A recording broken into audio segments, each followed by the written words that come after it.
Sous le coude. Monsieur Cadalin, je vous donne la parole pour 3 minutes. Merci Madame la Présidente, Mesdames les Présidentes. Merci à vous Madame, Monsieur d'être là. Je vous remercie tout d'abord au nom de mon groupe et de mes collègues pour l'engagement qui est le vôtre pour la protection de l'océan, pour la science et la coopération internationale. Dans le contexte international, un tel engagement est particulièrement précieux. En effet, nous entrons dans un moment où le néolibéralisme, mis en échec par le changement climatique, entre en concurrence avec un adversaire plus redoutable pour l'humanité et pour les milieux de vie, que nous pourrions appeler le carbofascisme. Ce courant repose sur la volonté consciente de destruction des milieux de vie pour pouvoir accumuler toujours plus de richesses. Cette volonté conduit ses tenants à toujours forer toujours plus, partout. C'est bien le sens de la volonté de Donald Trump de passer outre les autorités internationales pour exploiter les grands fonds marins. La fuite en avant continue. L'engagement précieux qui est le vôtre, c'est quel danger il y a à supposer que l'on puisse continuer comme avant.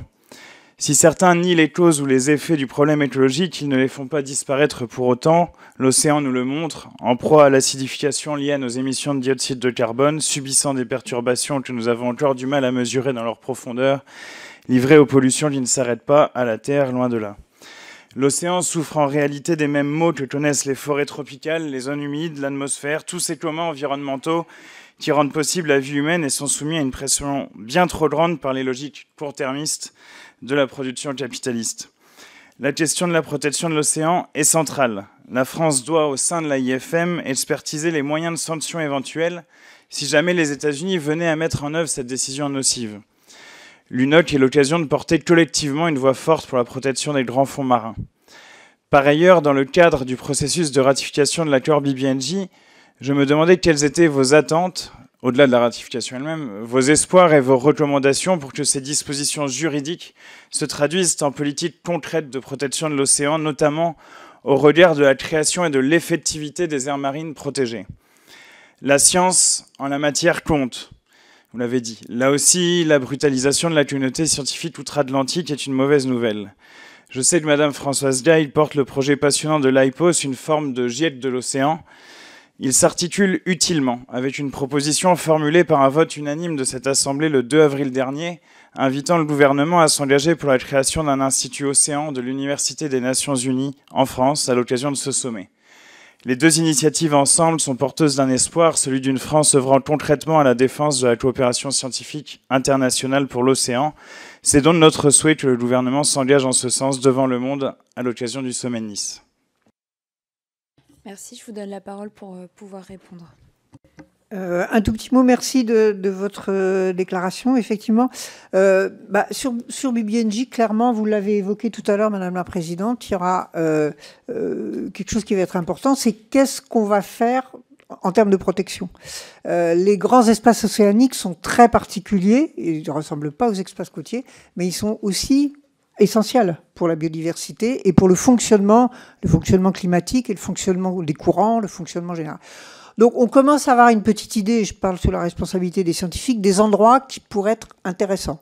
Après, comment est-ce qu'on va concrètement pouvoir créer ces espaces et comment on va faire justement pour les faire respecter, pour leur trouver une forme de gouvernance et pour faire en sorte qu'ils servent réellement à quelque chose. Donc ça va être à mon avis un des points qui va être essentiel dans la... Mais à partir du moment quand même où on aura suffisamment de pays qui auront ratifié, pour l'instant, malheureusement, on est encore un peu loin. Je pense que quand même sur la ratification, on peut s'appuyer sur beaucoup de pays à travers le monde, qui sont des pays extrêmement liés à la mer, parce qu'ils ont beaucoup de côtes, parce qu'ils ont des populations qui se nourrissent beaucoup de poissons, parce qu'ils sont très soumis à la montée du niveau marin, et avec lequel on peut tisser, je crois, des accords de coalition qui pourraient être extrêmement porteurs, et peut-être aussi casser justement l'influence de quelques grands États qui donnent l'impression de prendre un peu la mainmise sur ces débats. Je vais me permettre de répondre sur la question sur BBNJ. On a parlé des subventions, mais la plus grande menace sur la haute mer, et l'océan en général d'ailleurs, mais en particulier sur la haute mer, c'est la fragmentation de la gouvernance. Le trafic maritime, c'est à l'OMI. Les grands fonds marins, c'est à l'AIFM. Les ressources génétiques, ça sera BBNG quand ça sera ratifié. La pêche, c'est à la FAO et aux ORGP, les organisations régionales des pêches, etc., etc. Et la liste est très très longue. Hein. Il y a les mammifères quelque part, il y a les cétacés, il y a etc. Et donc ce qu'on espère de BBNG, c'est que les États acceptent de tenter, ça sera difficile, hein, mais acceptent de tenter de mettre fin à cette schizophrénie, parce que certes la gouvernance est fragmentée, mais ce sont les mêmes États qui négocient ici ou là. Et donc que des souhaits ou des engagements ou des directions qui soient prises dans une de ces arènes n'aillent pas à l'encontre de l'autre. Et donc, quand on souhaite faire une aire marine protégée dans le cadre de BBNG, qu'on n'utilise pas ensuite une ORGP pour ne pas vouloir réglementer la pêche, par exemple. Parce que c'est vraiment ce qui risque très fortement de se passer. Et il n'y a pas que moi qui dis ça, c'est écrit dans la littérature scientifique, c'est la voix des scientifiques, hein, que j'essaye de porter devant vous, et pas des opinions personnelles. Hein. Moi, je vous parle avec une casquette de scientifique, de chercheur.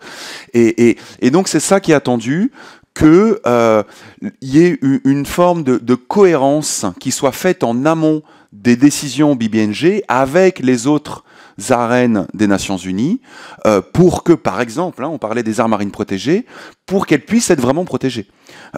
Et donc, il serait formidable que les pays s'engagent à ne pas répliquer tout ce qui s'est fait dans les eaux sous juridiction, dont on a parlé, c'est-à-dire une politique du chiffre et des annonces d'aires marines protégées qui quelquefois n'existent même pas, mais que la qualité soit au rendez-vous pour que les actions qui soient mises en place en haute mer soient vraiment à la hauteur des attentes et des besoins.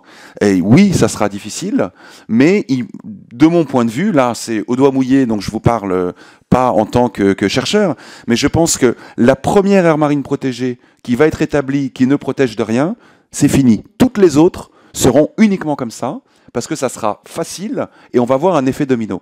Donc je pense qu'il faut mieux prendre le temps de montrer l'exemple et de vraiment faire des aires marines protégées qui vont réglementer des activités qui peuvent avoir un impact sur la biodiversité, plutôt que d'avoir une politique du chiffre pour dire voilà, ça y est, on y est arrivé, parce qu'il suffira d'une pour que toutes les autres soient de la même manière.